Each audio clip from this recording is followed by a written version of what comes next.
Nah, kalau misalkan itu kan tadi traveling nih dok. Ya. Kalau misalkan kita lagi di rumah dengan alat elektronik yang ada di sekitar kita, termasuk handphone, sebagai orang yang sering nge-charge handphone di sebelah diri sendiri, tidur ditaruh di dekat dada, atau mungkin ada yang ngantongin. Itu alat-alat apa aja dok yang mungkin harus diinformasikan ke Sobat Kata Dokter? Itu ada dampak mungkin untuk alat pacu jantungnya?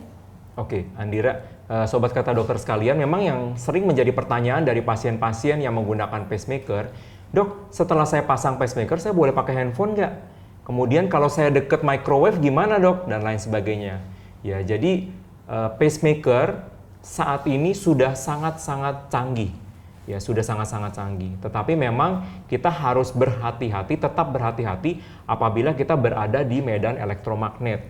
Ya, seperti penggunaan handphone tetap boleh digunakan, tetapi biasanya kita minta untuk berjarak ya minimal sekitar 15 cm. Jadi kalau dipasang di sini boleh pakai tangan kanan, kan sudah lebih dari 15 cm. Kemudian juga dengan microwave dan alat-alat yang lainnya. Dan yang sering menjadi pertanyaan juga, kalau misalnya setelah pasang alat pacemaker saya ada tindakan operasi menggunakan pisau kauter, itu boleh apa enggak?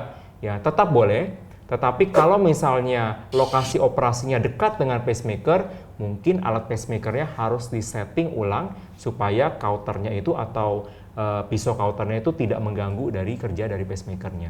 Seperti itu. Oke, baik dok. Jadi tetap bisa aktivitas, tetap bisa hidup normal. Tidak perlu khawatir. Oke, jangan ketakutan sama overthinkingnya diri sendiri. Makanya jangan diagnosis dan cari-cari sendiri, harus tanyakan ke pakarnya. Makanya di sini kita udah barengan sama Dokter Jansen. Yes. Nah, berikutnya lagi nih dok, kalau misalkan salah satu ketakutannya adalah kalau ada error, malfunction, itu apakah common dan biasa terjadi apabila dilakukan pemasangan alat pacu jantung atau gimana dok? Sebenarnya error atau kerusakan itu sangat-sangat jarang sekali. Ya, sangat-sangat jarang sekali. Makanya kita tetap minta pasien untuk datang untuk program ulang 2 kali setahun supaya kita bisa benar-benar mengetahui apakah alat pacu jantungnya berfungsi dengan baik, generatornya dan juga lead-nya. Tetapi kalau malfunction-nya sendiri itu sebenarnya jarang.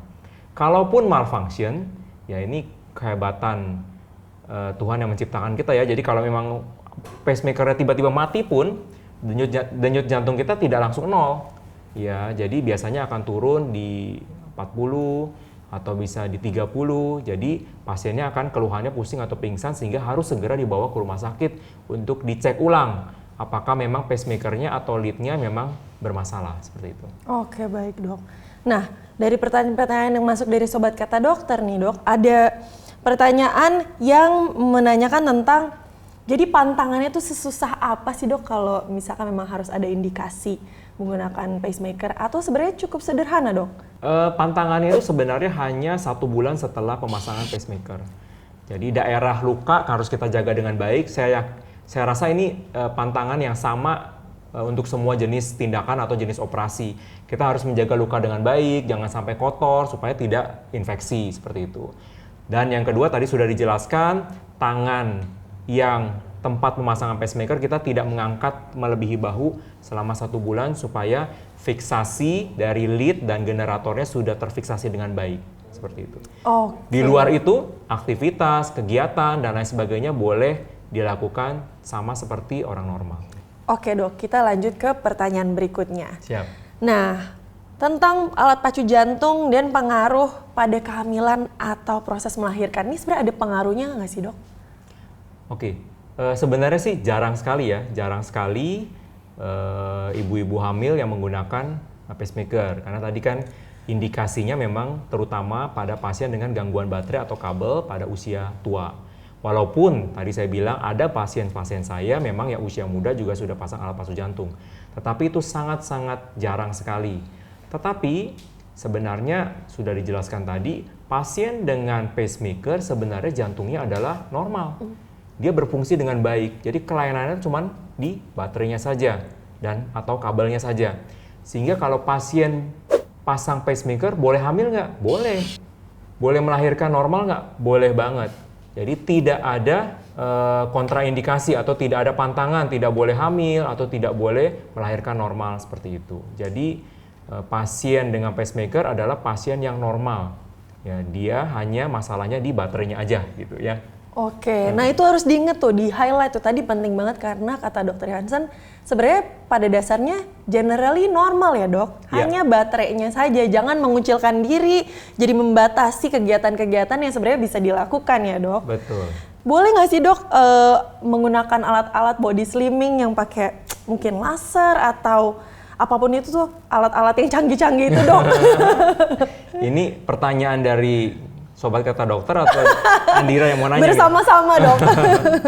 Oke, jadi sama ya, tadi juga ya penggunaan handphone atau penggunaan microwave, intinya alat-alat yang mengandung atau elektromagnet memang kita harus lebih hati-hati. Walaupun sudah dijelaskan pacemaker saat ini sudah sangat-sangat canggih, sehingga jaraknya itu hanya sudah minimal sekali ya, jadi selama itu berjarak 15 cm itu bisa digunakan. Ya, jadi tetap aman, mungkin di sekitar wajah atau mungkin di sekitar perut ya itu nggak ada masalah. Kalau di sekitar dada kita mungkin harus sedikit waspada pada pasien-pasien yang menggunakan alat pacu jantung atau pacemaker. Seperti itu. Kadang-kadang juga nanya, dok saya mau pakai alat pijat itu boleh nggak gitu? Boleh aja, sebenarnya tidak ada pantangan. Jadi pacemaker itu alat yang membantu pasien supaya bisa hidup normal.